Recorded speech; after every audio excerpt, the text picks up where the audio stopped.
Alright, once you remove those, the cover actually slides off. So you probably just take your flathead screwdriver and give it a couple nudges on the side to get that cover off.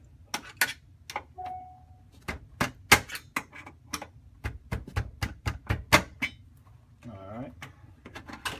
And it should just lift right off there. Okay, and we'll take out these plastic wire protectors. And this is the pack. Might look a little complicated if you haven't done it before, but it's actually pretty simple. Basically what we're going to do is we're going to take all the wires off the pack here in the very beginning, and then we're going to take the batteries out all in one go.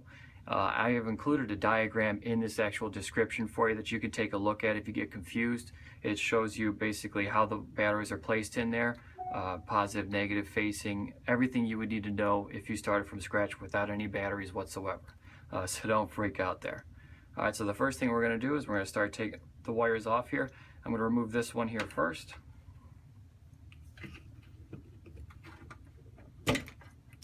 And the reason I like the needle nose pliers is because there is actually a little bit of a latch in here.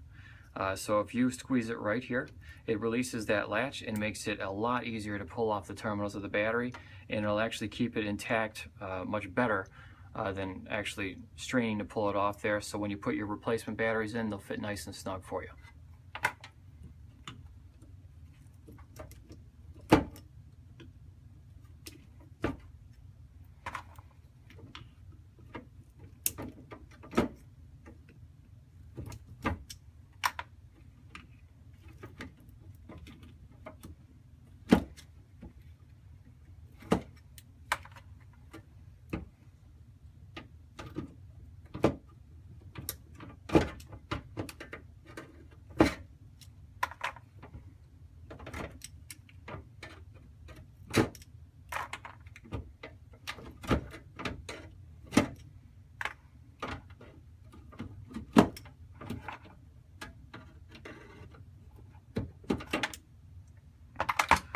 Alright, now that we got the actual wires off, I'm going to take the batteries out, and just to help us keep track of which way they went in, I'm just going to put them right on the other side of the cartridge here.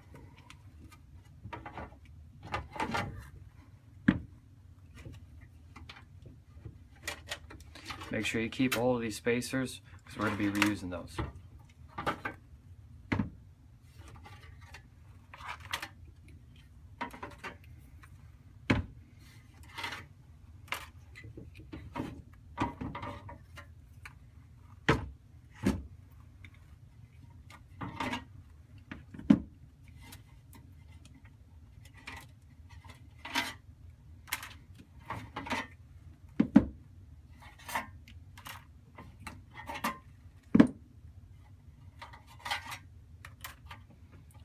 And one last wire. That's just easier to take off if I can move the battery out a little bit. Okay, so now that we have the tray empty and our orientation of batteries correct, let's go ahead and fill it up with the brand new batteries all in one go.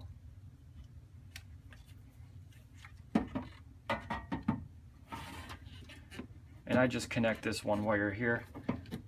Just makes everything a little bit simpler. And don't forget to use these. Let's put these back in place.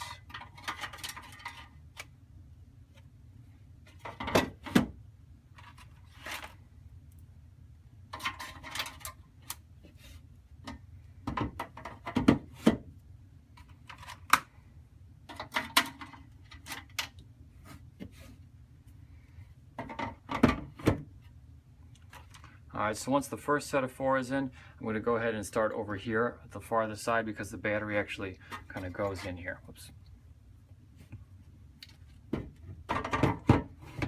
Just like that.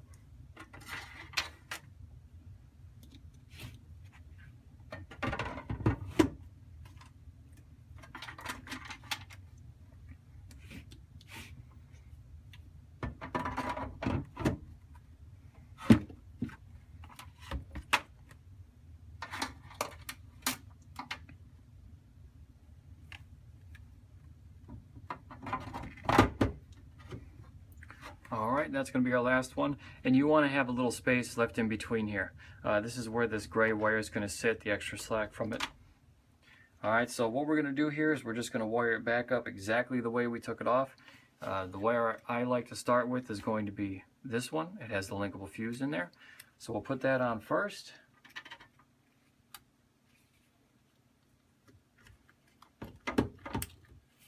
It's going to be a tight squeeze, and don't worry about bending the wire there.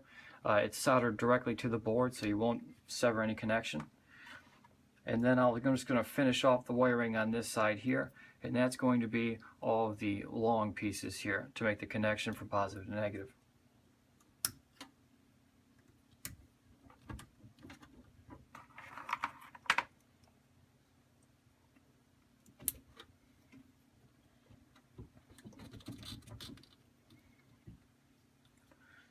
Okay, this wire does go here. I'm just going to leave this one for last just because I like to have access to this side without anything interfering.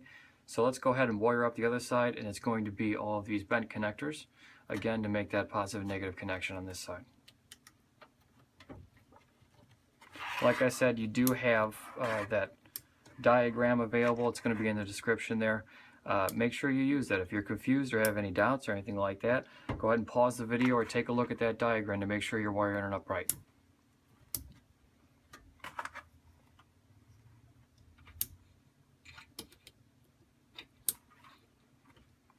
Alright, so all our wires are in place here, so the last one is going to be this gray one here.